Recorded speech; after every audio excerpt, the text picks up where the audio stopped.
Good afternoon. It's Thursday, the 8th of December, 2016, just after 1 o'clock. Welcome to UK Column News. I'm your host, Brian Gerrish. With me in the studio, Mike Robinson. Well, where's the time going? It's just whistling by, isn't it? We're well into December already. But the weather today, the weather is decidedly grey and gloomy, and that's reports really from across the country. Although somebody is saying that it's surprisingly mild in east central Scotland and the sun is shining. So obviously life north of the border is better than south today. Where should we begin? Fake news. Yes.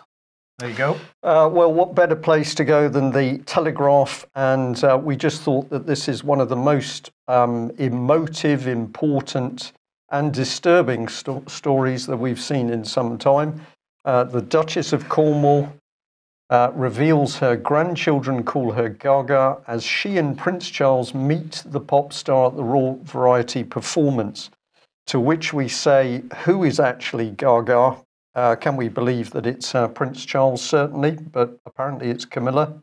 Well, certainly the grandchildren obviously recognise. And do we really care the slightest that these people are meeting? Well, of course we do, because the royal family are feeding off money taken from the British public, and apparently we are to pay for their meeting with Lady Gaga. So if you feel concerned about it, simply stop buying the Telegraph and let's put an end to fake news. Bring in the Guardian, because of course we wouldn't like to leave the Guardian out. And here we are. Their big piece is what Madonna thinks about the US election. Well, personally, I don't care about what she thinks about anything, and I wouldn't value her opinion on anything. But the Guardian thinks that we need to know what Madonna thinks about the US election. And of course, it feels like women betrayed us, Mike. Okay. Or not. Okay. I wondered, did she have those thoughts on the operating table or something? I'm not sure. But anyway, look, this story from Mark Carney, of course, is a few days old, but stick with it because you'll see where I'm going with it in a second. So a few days ago, Mark Carney speaking and talking about the lost decade in Britain, the first lost decade since the 1860s. Over the past decade, real earnings have grown at the slowest rate since the mid-19th century. So he went on. He said it was incredible that real incomes, but of course this is the policy that he and the government have set. So it's hardly incredible. It's hardly surprising to him. This was intentional. And he said on Monday that we meet today during the first lost decade since the 1860s. And so he went on. But then yesterday, the Joseph Rowntree Foundation published this report, Monitoring Poverty and Social Exclusion 2016. And they were apparently finding that 7 million Britons are in poverty despite being from families that are in work. So they're saying more than 7 million people living in poverty, commissioned by the Joseph Rowntree Foundation. They said that there were 13.5 million people living in households classified as poor in 2014 and 15. And that's 21% of the UK population. That hasn't changed too much, but nonetheless, it's the fact that people are in working situations rather than on benefits that they are finding particularly concerning.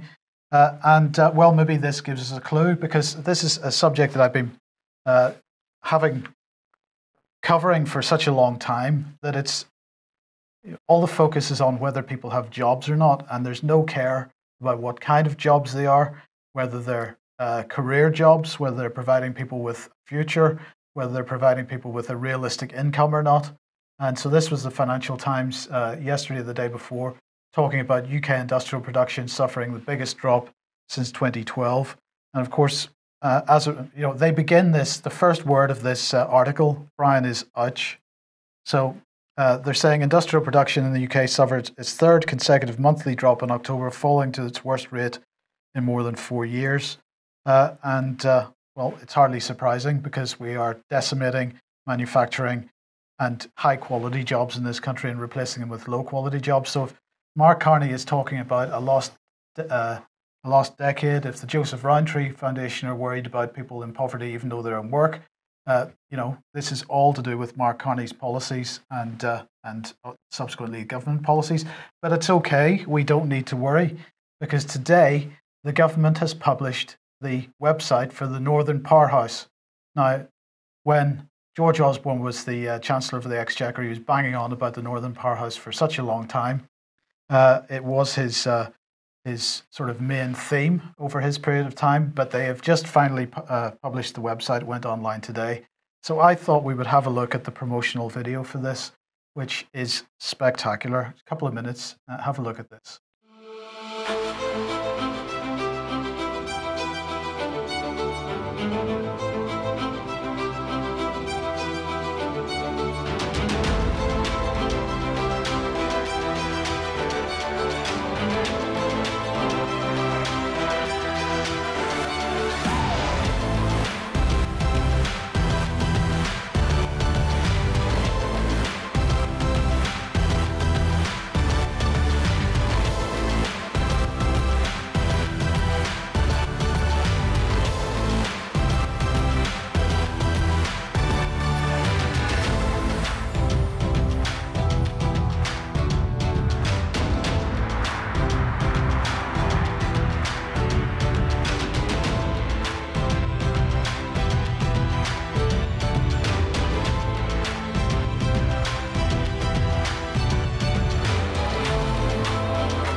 So there you go, Brian. The Northern Powerhouse is great. Sorry for the people that are listening to this rather than watching it. I hope you enjoyed the music. But anyway, what were they saying? £350 billion of GDP out of the Northern Powerhouse. Well, I'm sorry, but 350 billion pounds of GDP out of the Northern Powerhouse has happened in spite of government, not because of it. And what are they saying? 60 billion pounds in goods exported from the Northern Powerhouse. That is drop in the ocean.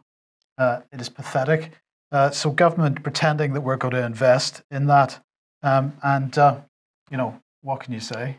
Well, I think the contrast with the Financial Times says it all, because the Financial Times says there's a big problem in manufacturing, and here we've got a very glossy government propaganda video that says, well, the country is working fine. This is the same country, Mike, that we've driven tens of thousands of miles around, I think, to venues. And what do we see? We see utter chaos on the roads. We go into urban centres that are disaster areas. We see row upon row of shops that are empty, closed down, or charity shops. You see the empty spaces that used to be the big bases of manufacturing. It's very easy to see the state of Britain if you travel around it. This has got to be one of the worst propaganda videos I've seen in some time. Right, so what is it actually about? Well, of course, the clue is in the top right-hand corner there, where it says devolution and local growth. because this is nothing about promoting economy or industry or production or productivity or wealth. This is only about a political agenda, because the economic thing is happening in any case. It's not happening as well as it could do, but it is the political agenda that we need to look at. So this is all about devolution and constitutional reform, breakup of the country. Now, of course, we've been talking about this for quite some time as well, and if you want to know why that's dangerous, it's because what's on offer here is not local decision making. It's not local control. It's centralized control at a local level. We've said this before. It's policy coming from outside the country, and it's a form of participatory democracy where individuals don't get to participate, just the think tanks, the NGOs, the civil society organizations, and other charities. So you'll be pleased to know that Big Society Capital, which of course is at the heart of David Cameron's Big Society. Now, David Cameron, of course, is no longer in politics, but we'll see where he's going in just a second. This Big Society idea is right at the heart of constitutional change in this country. And of course, Big Society is Cameron's rebranding of Tony Blair's Third Way. And at the heart of the Big Society is Big Society Capital. And they have just launched what they're calling it, Kickstarting a New Journey. It's a matched funding program for any charity or civil society organization that wants to run a crowdfunder. They're doing it in partnership between the Big Society Capital and 3 crowdfunding platforms. That's Crowdfunder, Ethex, and ThinCats. And they're going to match any funding that that these charities raise through that.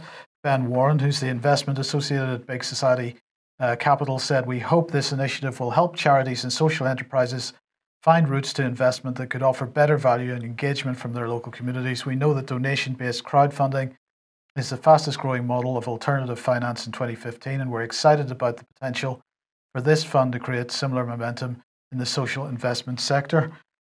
So that's what they're up to. Well, let's go and see what David Cameron is up to, because The Independent here highlighting that he is launching a new speaking career after his staff have registered a company. So he has got some staff, and they have registered the Office of David Cameron Limited, and that's The Independent's quoting the Times there. So this is echoing what Tony Blair has done in the past, and Gordon Brown as well. But in this article, it's being presented as though Cameron is feathering his own nest. And of course, that's not what's going on here at all. And what he's doing is raising money for his new role as a champion of the Big Society. The money will go into the Office of David Cameron Limited. Cameron is becoming a mini-me to George Soros. And he will do similar things to the types of things that Tony Blair has done over the last few years. Now that Tony Blair is moving back into mainstream British politics, which we might be talking about a little later, this is, Cameron is there to fill that hole. So I'm just going to highlight a new article on the UK Column website from Martin Edwards as part of the One World Governance series. The Welsh Assembly, a dictatorship masquerading as a democracy. At the heart of the Big Society is this notion of devolution. This is what's at the heart of the Northern Powerhouse as well. If you want to understand the background to what is going on around all this stuff, then you need to read our One World Governance series of articles, including this one, and also the Common Purpose Effect articles are useful as well. So we need to keep watching, keep an eye. Certainly do, and of course the message is that Big Society is very much alive and well. This is the new system of government, so government's buried in amongst the charity, the non-government organisations. It's participatory democracy. It's not going to involve individuals.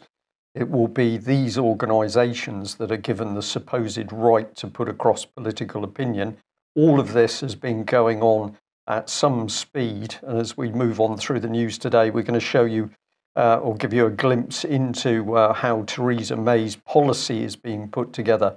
So basically, democracy in its best sense, we will say, being dismantled and moved across into this third sector arena, and that is why you're seeing David Cameron, Gordon Brown and Tony Blair doing the business. Okay, so thanks to Steve for this one. This is quite amazing. £6 million contract is currently in operation in Plymouth from Plymouth City Council in order to provide enforcement services. So they're paying this £6 million to three bailiff contractors, three bailiffs firms. And what the job ad or the contract advertisement says here, the council requires the provision of enforcement agent services for the enforcement of council tax, non-domestic rates, business improvement districts, commercial rent, parking penalty charge notices, housing benefit overpayments, general sundry debts and debt recoveries on behalf of third parties undertaken by the council. So this behalf of third parties is particularly interesting because where a third party is running a car park, for example, the council is therefore reclaiming debts on behalf of that third party. That's completely unlawful. There's no contract between the individual and the contract and the council in that case. It's the individual and the private company.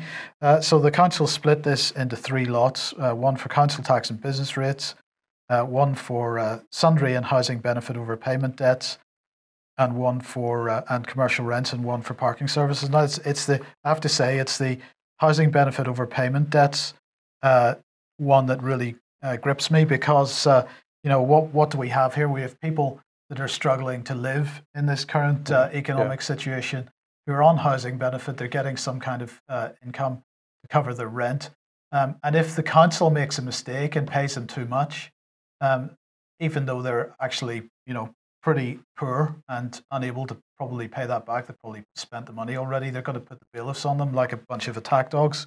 It's a disgrace. Well, as somebody, sorry to interject, Mike, somebody said in the chat room, it's our own money being used to come back on us. Yeah, is what's happening here. So vicious stuff. And of course, Plymouth, in the scale of things, a relatively small city. If Plymouth's spending $6 million on this type of thing, we can be sure that much bigger cities are spending even more. Absolutely. So as somebody said, this is devolution is the creation of this extremely aggressive form of local government backed up by thugs. That's You're there. Yeah. Well, of course, Plymouth can bring in the bailiffs with £6 million, but Plymouth MP is not getting very excited. We're just watching more of the Royal Navy sent to the scrapyard. So thank you very much to our viewer that sent us in this. It was picking up that there'd been a debate in Parliament here, and we've got Lord West of Spithead saying that I understand it's planned that RFA Argus will be paid off. We don't have any form of replacement for this ship. So it's an important ship acting as a casualty receiving station, but it also can do very basic air training operations for helicopters. So it's a useful support ship. And of course, what we're learning again is this ship is going to be scrapped with no replacement.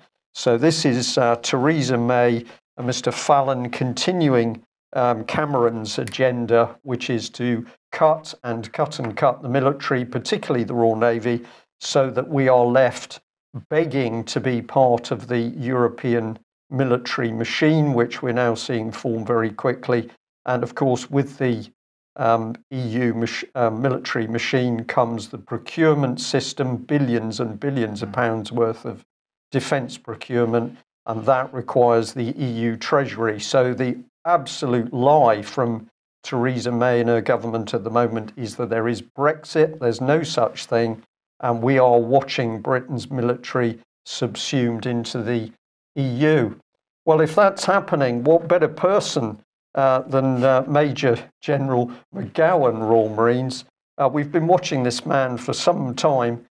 His Twitter page is the page to go. This man is a one-man propaganda machine for the EU. We're told that military officers should not be political. However, this man is in full colour promoting everything to do with the European Union. We did a little bit of analysis. So out of 58 tweets, 16 of them were promoting the EU NAV force. So this is blatant EU political propaganda. He's got a couple of tweets for the US Marine Corps. He's got one on that should be Royals. There's one on the Royal Marine. He's got a couple on three on the Royal Marine Band and a few on core values in the Royal Marines. So we don't see anything about this man campaigning for the release of Al Blackman. What we see is him promoting the political superstate, which is the European Union. And it's taken the Mail to pick up, of course, on what many would regard as the treasonous MPs who voted against any form of Brexit. I had to choose the photograph of Nick Clegg here from this article because I found the banner there, open, tolerant and united, so sickening, so full of hypocrisy. Here is the man who has done absolutely nothing to help counter child abuse or even sexual abuse in his party.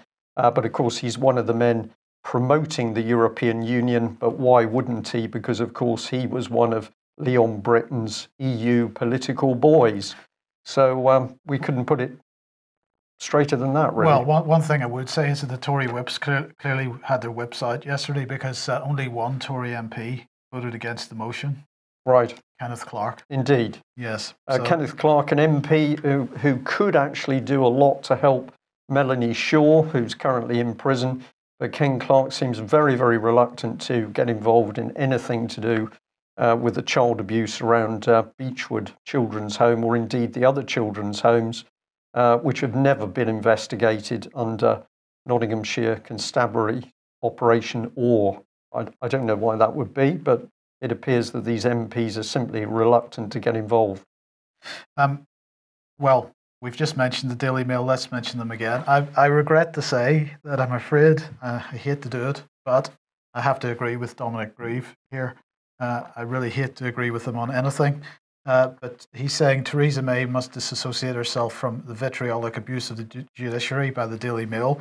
I'm afraid I have to say that everybody has to disassociate themselves with that because it is pretty unpleasant, in my opinion.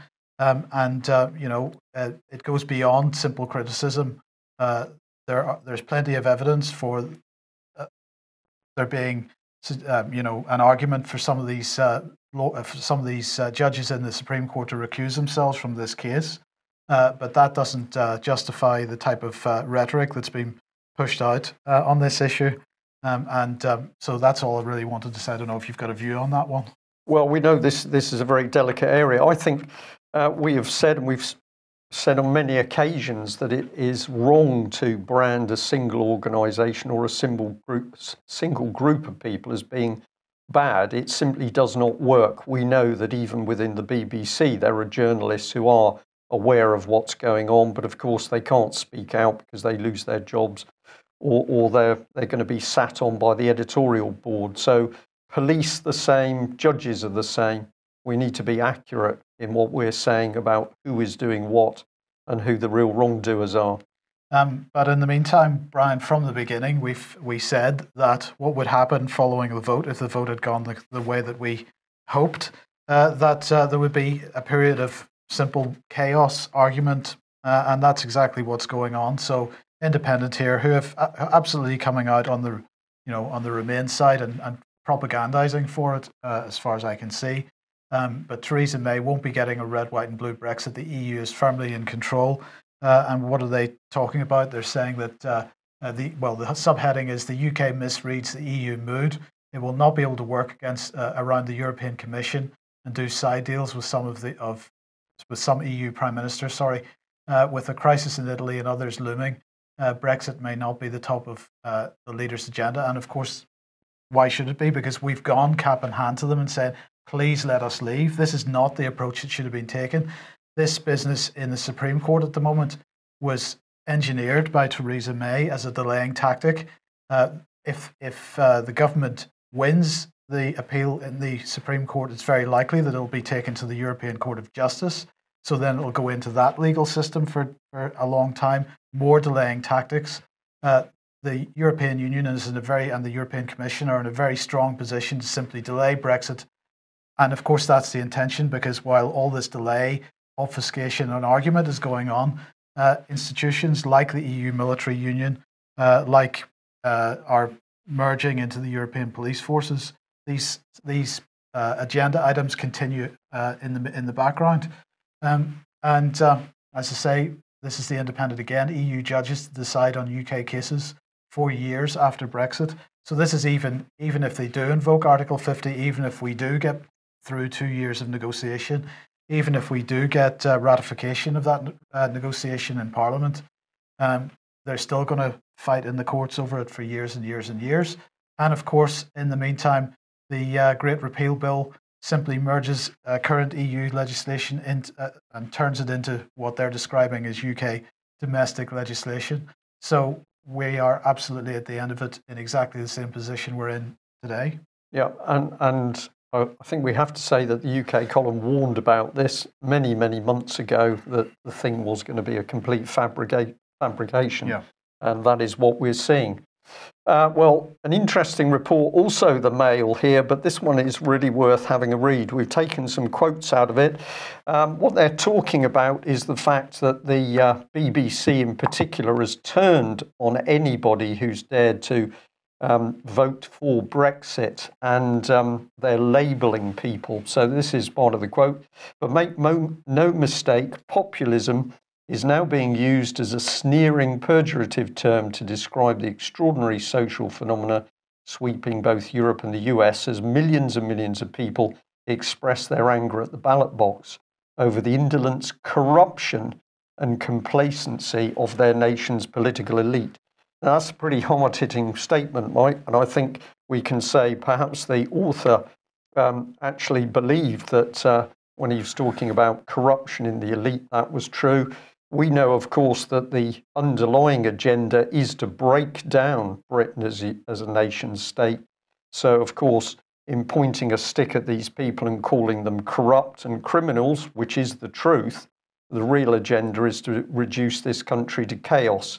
So we have to keep an eye on who is saying what and why. But let's continue and have a look at this bit here.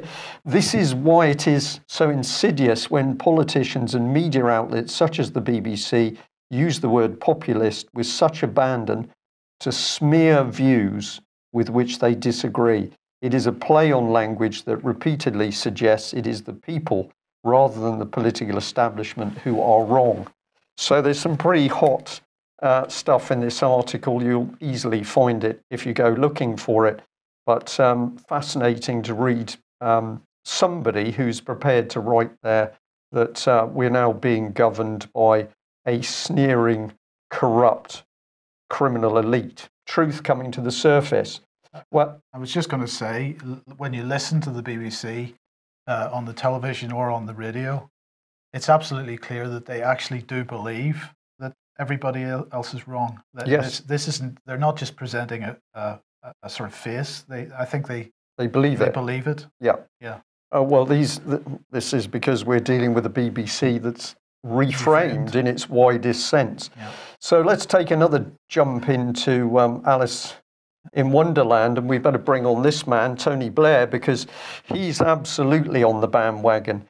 So when we're talking about the subject of populism or populist people, Tony Blair's so concerned about them that he's decided to set up the new institute. Now, you mentioned this earlier in the week, Mike, but let's force this home specifically to counter the explosion in populist movements across Europe. So you can't be an ordinary person with an opinion which disagrees with Tony Blair or the BBC, because if you are, you're some sort of extreme right-wing movement. And here's the Telegraph. Tony Blair sets up new institute to tackle Brexit populism. That was the picture they had of him. But what I picked up is this little headline here: Blair concerned at the future of globalism. Well, I don't think that was the true statement. The reality is that Blair is concerned for the future of globalism because, of course, people are beginning to see that the political agenda being unleashed in UK is part of this drive for the rules-based international order. Thank you, international order, the New World Order, as we've heard Gordon Brown, for example, call it. So Tony Blair getting very hot under the collar that these nasty, nasty populist people, extremists is what he's really saying, dare to disagree with him. Well, let's have a look at the real Tony Blair. Look away if you're of a weak disposition, because this is pretty offensive. But here we are. So unveiling the new Tony Blair Institute. Mr. Blair said, in the past 6 months, we've seen political earthquakes in the UK and Brexit and in the American election, as well as an explosion in populist movements all over the European continent. This impacts profoundly all of the work we do and the future of globalism.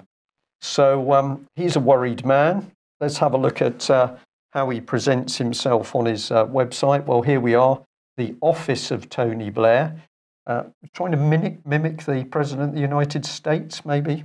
A lot of pink there. I'm not sure what that's to do with.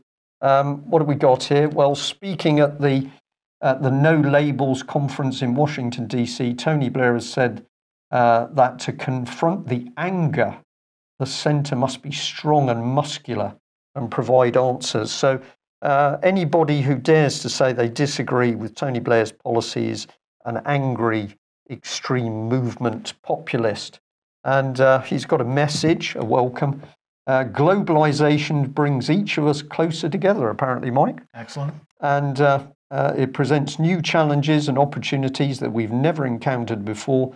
Understanding this new future is key to our collective destiny, whether in the Middle East, on faith, Africa, climate change, or sport. My focus is on devising long-term solutions to some of the world's most significant problems. This website is where you can come to find out more. Please bite the time. So Tony Blair putting himself forward because he is there as the saviour of the world. What has...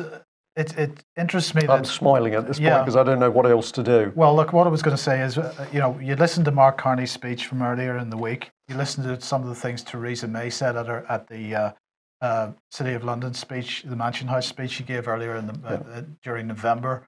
And it's all the same thing. Globalization is at risk of failing. People are being left behind. We've got to bring people in. And the message isn't in their own minds. The message that they're telling each other is not that people are rejecting everything that these people stand for. They can't imagine this scenario that people are rejecting everything that Tony Blair stands for.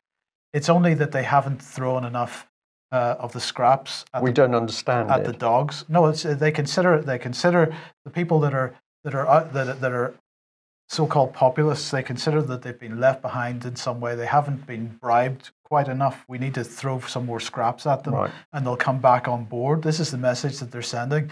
They cannot imagine that we're rejecting everything that they stand for, and that's why they're going to lose their way in the end. Because if they can't comprehend that, they're not going to come up with a solution that works for anybody.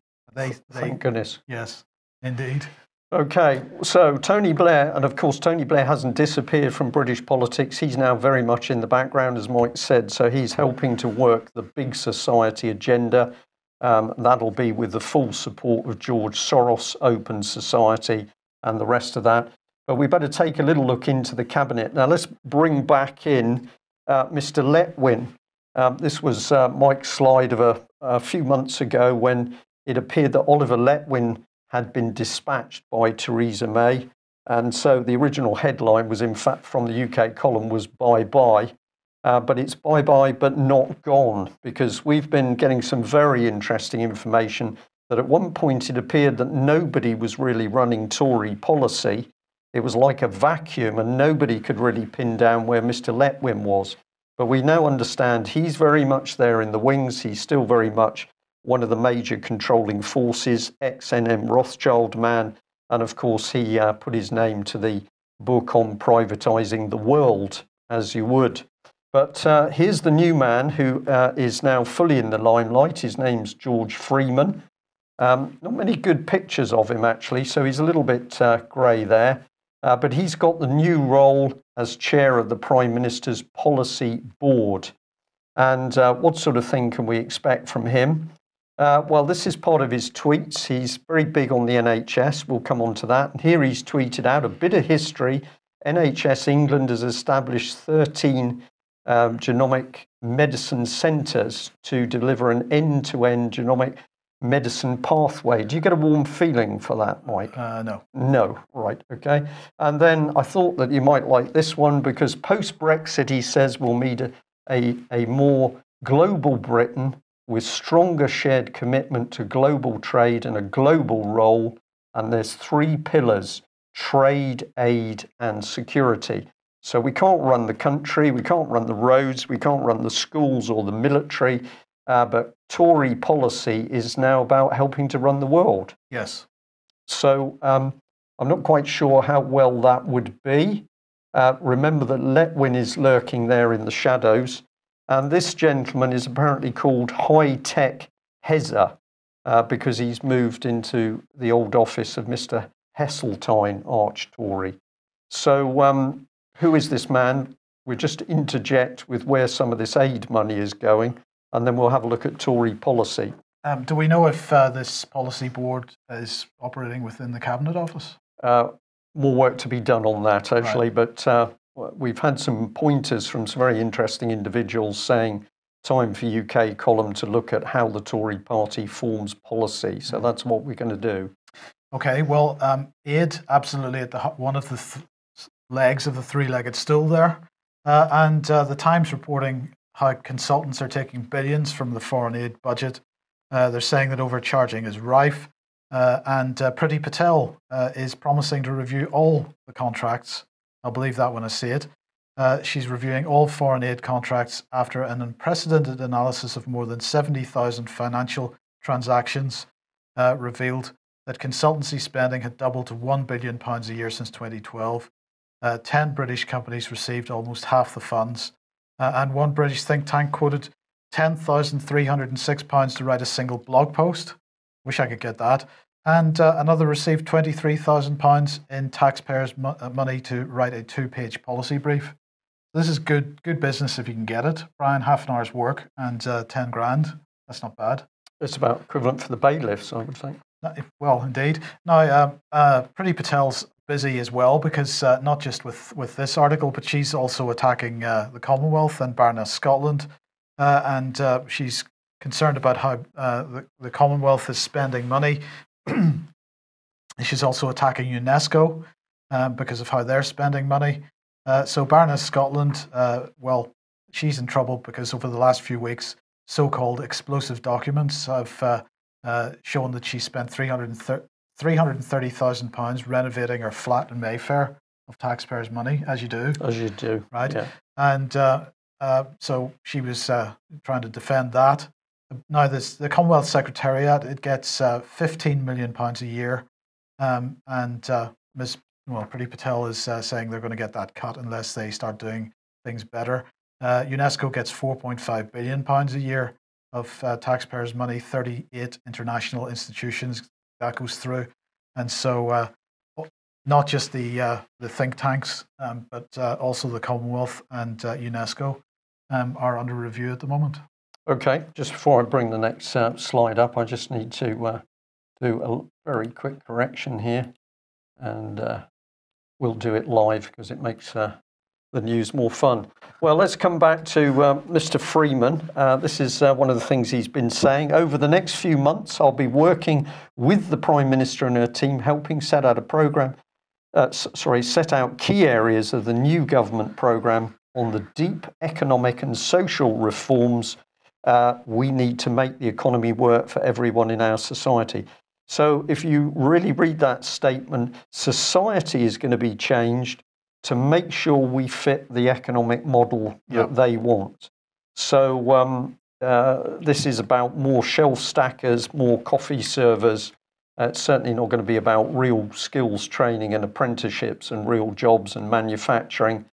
But the Tory party here, remember the 3 pillars. We're going to change the world and we're going to change British society to help the Tories' economic model, a model which the Financial Times is saying is falling into complete chaos. System working. Well, here he is, reported in a local paper, the Eastern Daily Press, and he says there's no reason why our health record should not be put online. Apparently, the availability of integrated data on health and care interventions across the NHS and care sector is key to our being able to deliver 3 vital developments in modern medicine. And he complains that hospital records are very fragmented. There's almost no proper integration of patient records with the social care system. So here's more of the big society. NHS falling apart as we speak, massive privatisation. But this man's confident he can run Theresa May's Conservative policy to change the world, and also he's going to bring in the NHS, which will work in the future. Let's have another look at him here, because here he's in a studious pose in The Independent, and they say that he's just the man for the matter of life and death. And what's being discussed is that new drugs, devices and diagnostics will come from a mix of specialist charities, small biomedical startups and spin-outs, patients' advocacy groups and charitable foundations like those run by Bill Gates. This is the big society. This is big society. This is public sector, civil service destroyed. Everything now is a mixy blob of private companies, charities and NGOs. I'll just take a couple out of this text here, but you can see it on screen if you freeze it at some stage.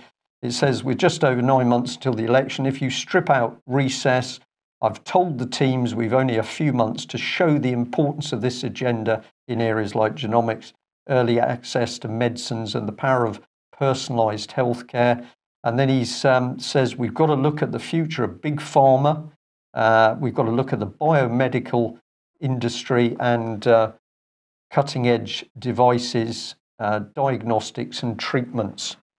So he's very big on NHS, but don't worry, his policy team has got that under control. He's very big on the automotive industry, and he's tweeted out here, there's a huge opportunity for the UK to lead the world in 21st century automotive technology. Do we actually have any British car manufacturers, Mike? No. No.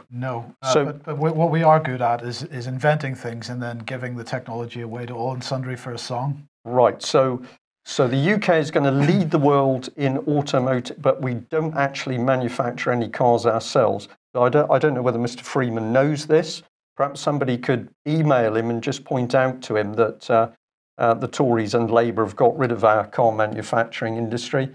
What are we up against? Well, we'll come to a close today. We put this out a little while ago. These were the faces of Britain's politicians as David Cameron snickered and sneered as he departed Parliament, celebrating what? We don't know.